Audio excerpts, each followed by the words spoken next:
First off, I would like to give all praises to Yahweh, Bahashemi Hawashai, Yahweh, who the world ignorantly calls God, and Yahweh Shai, who the world ignorantly calls Jesus. I want to give a double honor to the apostles of Great Millstone, who has taught me this truth and rule well. I want to give a peace and blessings to the Akim across the four corners of the earth who teach this word and risk their life to do so. A couple of scriptures I'm going to get into today.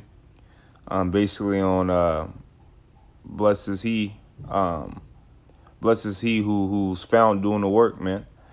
And the only ones that's going to be doing that work is the man of the Lord, you know, the hopeful elect and the 1/3, you know, preaching the word, preaching this truth to the best of their ability out on the highways and byways before this destruction come. Okay, I got a couple scriptures I'm gonna get really quick. This is I don't want to get that one yet. So because it's important to teach His word for your salvation. You know, it's important. You know what I mean? It says faith without works is dead. So you can have all the faith in the world, but if you don't have works to show your faith, then what is it going to profit you? Nothing. You know, that's why it's important to do these videos. That's why it's important to go out on the highways and byways and teach His word before that sudden destruction comes. Because when that sudden destruction comes, it's going to be over with. You know, this is Luke 12, and I started at 36. It says, "And ye yourselves like unto men that wait for their Lord, when he will return from the wedding, that when he cometh and knocketh, they may open unto him immediately. Blessed are those servants whom the Lord, when he cometh, shall find watching." Right? We're also called seers as well. You know, in order to be a seer, you got to prophesy. Prophesy is basically to say something before it happens. You know, which is this book has prophecies in it. You know, it has prophecies that already been fulfilled, and it has prophecies that's going to be fulfilled. You know, but we have to blow the trumpet in that city to warn the city, really to wake the elect up, because the angels are holding the four winds back until the elect get that this word sealed in their head, man. You know, blessed are those servants whom the Lord, when he cometh, shall find watching. Verily I say unto you, that he shall gird himself and make them to sit down to meat, and will come forth and serve them. Right. It says, blessed are those servants whom the Lord, when he cometh, shall find watching. Right. Blessed is those servants that was doing what they were supposed to do. And in the time now, man, we forsake everything in the world to preach this truth. Hebrews 10 and 30 goes into that as well. You know, we put off the things of this world, right, to preach this truth, because we had to, man. Even to say Yahweh Shai became poor for our sakes. You know, the things that we that could have got us fame in this world, or could have got us a lot of money, or could have got us established in this world, you know, we had to put that off. You know, here, let me, as a matter of fact, it's one of Corinthians that I had saved. If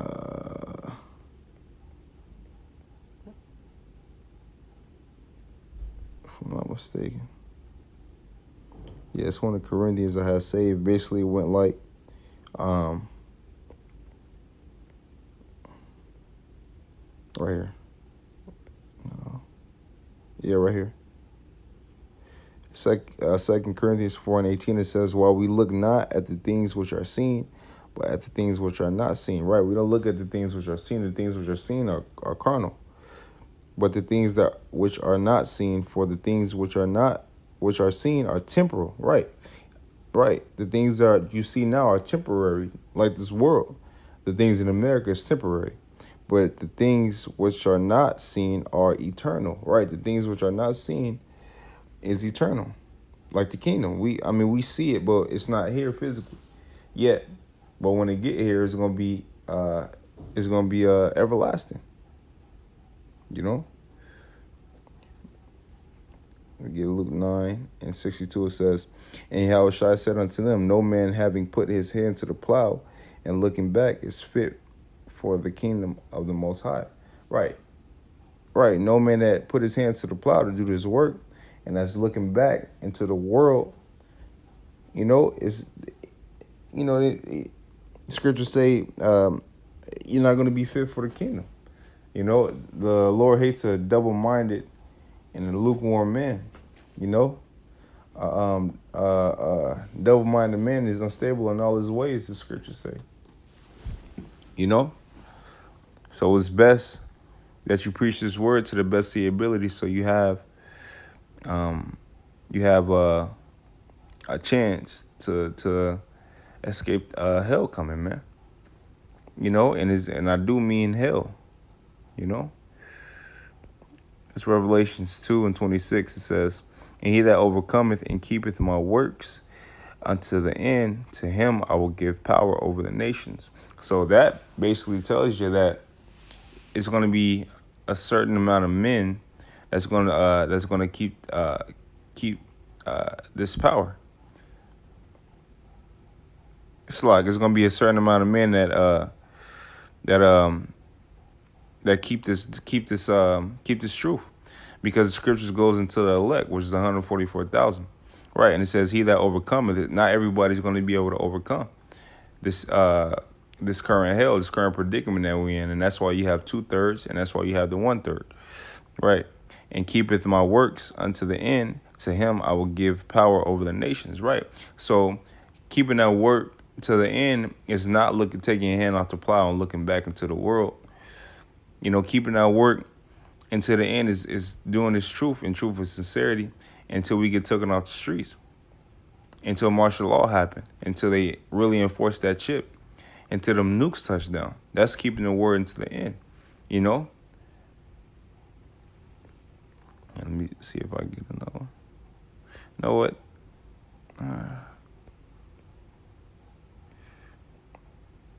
See if I get one more. Because it said we're going to rule the nations. If you go into Isaiah, the 60th chapter, it tell you basically what we're going to do to the nations and how they going to serve us. They're going to come bound unto us, man. They're going to come bound unto us. Because they were, and that's not just Esau, but that's for all the heathens. They were confederate against thee. So they're going to come bound to us, man. Scriptures say in the Apocrypha, I think it's in Sirach, right here, 11:5. It says, "Many kings have sat down upon the ground, and one that was never thought of had won a crown," right? So these heathens didn't think of Israel wearing that crown. They didn't think of Israel wearing that crown. After all, we've been in captivity since Genesis, man. Really. We had a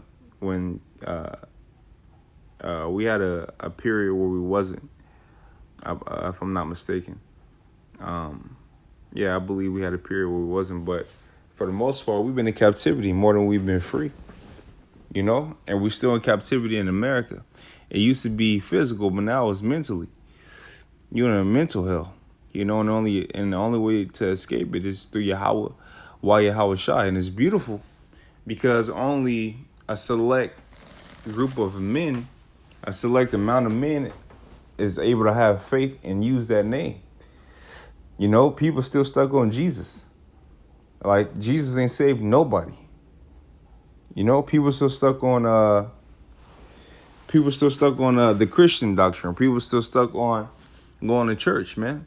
It was a video. I didn't get to watch it yet. Lord willing, I do watch it, but it was a comment. I forget who did the video. I think it was one of the elders.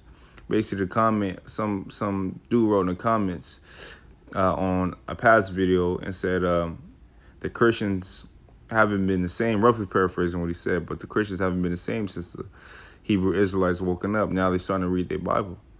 Right. Instead of getting their Bible read to them by a pastor who benefits off numbers. That's why he needs you in his church. He gives you a motivational speak to get you through the week, you know? And you're going to meet him back on Sunday. And sometimes you have service on Wednesdays and things of that nature. So he doesn't get into the deep, dark secrets of the deep darkness, not just the deep, what is a secret because not everybody can get it, but the deep, dark message in his word. You know, it says, lay up your treasures up in heaven. The pastor is telling you, lay up your treasures here on earth, you know? And the scriptures clearly tell you that's not the way to go. Because, or you know, why plant a seed in a field that's going to be destroyed? You wasted a seed. You know? Why put your all into a place that's finna be destroyed? You don't see the news? You don't see what's going on? Out of all the jobs that's being lost, this place is perishing. This place is done, man. For the elect's sake, it was a picture one of the brothers had put up basically in on social media, and it was like the world is crumbling because the biblical Hebrew Israelites are waking up, and we preaching, and we're everywhere, in different countries, all throughout America, on the net. You can't escape the word. Brothers putting out videos 3 times a week. You know, some brothers putting out more videos than that. You know, we flooding the unicorn. We flooding the internet before they take us off. You know, before they take us off the streets, before the famine of the word come, because the scriptures do talk about the famine of the word, which is coming, man. You know, they had the Facebook situation with banning people with bad speech or whatever. You know, I didn't really read too much into it, but that's coming, man. What you think YouTube gonna do? You know, I believe it's gonna be a couple more news. It's gonna be a couple. We was already on. It was already. It wasn't our group, but yeah, some Hebrew Israelites on the news when that whole Native American thing had went down. You know, and they showed the clips of GMS. You know, of a brother. Of a brother. Basically defending himself against this heathen bitch. You know, but they just showed that part. So they give you a depiction they give you they show you what they want you to see, you know, but all in all, you can't do anything to the truth but for it.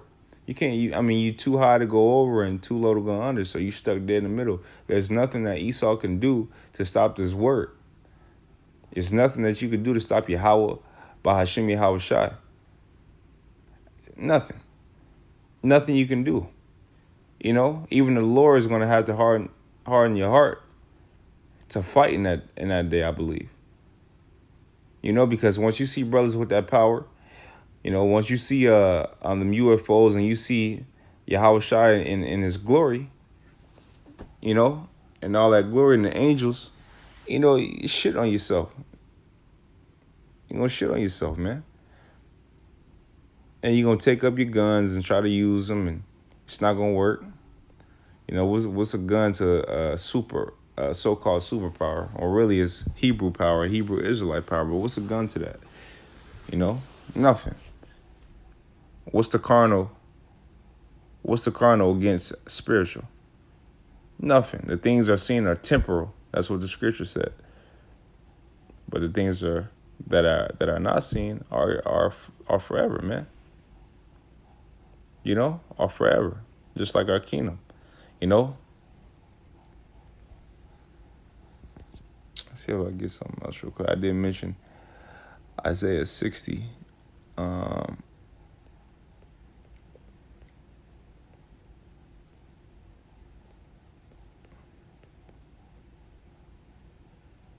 Right. So this is, you know, and I always bring the scripture out, but this tells you that it's clear. I mean, it's simple because it gets into basically our kingdom and what's going to happen, how the heathen's going to serve us. And that's how you know that the Most High doesn't deal with everybody. He has a particular group of people in a nation of people who he loves and who is his favorite, you know? And Tawada, Yahweh Bahashim Yahweh Shai, I'm an Israelite. You know? That's a blessing in itself. You know? Yasharallah, Prince of power. You know? And who is the ultimate power? Yahweh, which is the king. And the king's son will be a prince. So we're sons of the Most High.